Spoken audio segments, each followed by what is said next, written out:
Hello, fellow hospitality professionals. Durk Johnson with you, continuing the conversation from EHL here in Lausanne, Switzerland. And I am joined today by Stefan Raub, who is the professor that we spent the past 3 days with. Stefan, thank you so much for taking some time to be with me today. My pleasure.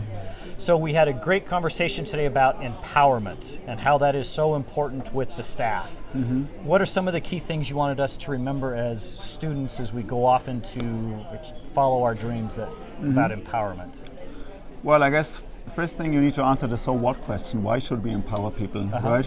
So there are plenty of benefits in pursuing an empowerment strategy from an HR viewpoint. Mm-hmm. If you give more responsibility to people, they will feel more motivated. They feel that like their competencies are valued by the organization.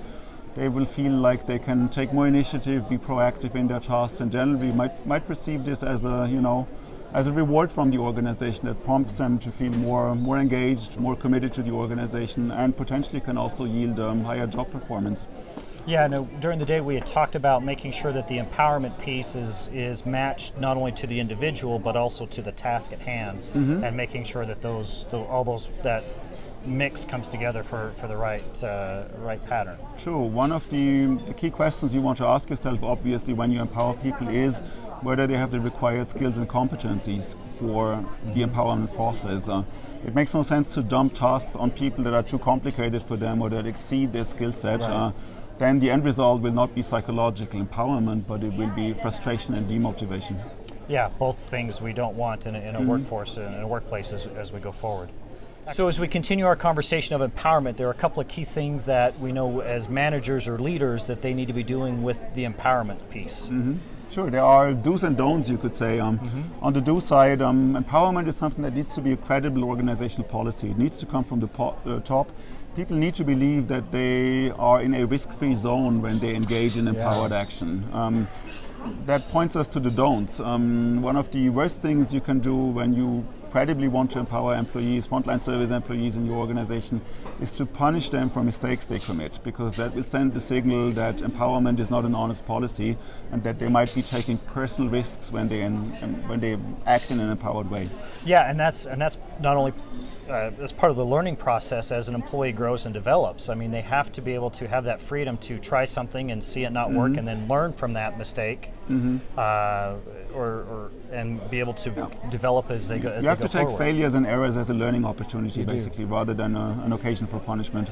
Yeah. So then, from a leadership side, understanding that there are going to be those stumbles and tumbles and mistakes, then accepting that and using those as opportunities to help grow and develop, as opposed to put the finger in the chest and say, why did you do that?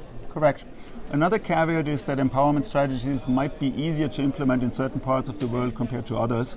There are cultural barriers, and we know that a concept called power distance, for instance, plays an important role.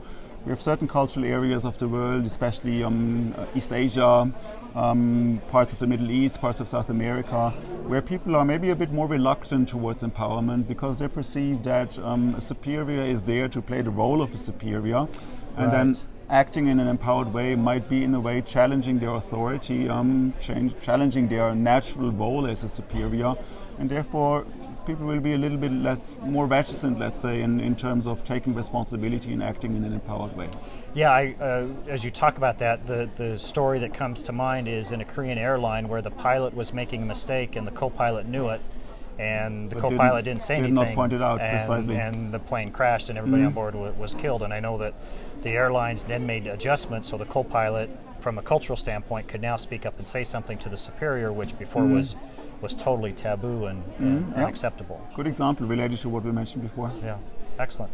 Sir, thank you so much. Thank you. Thank you for watching.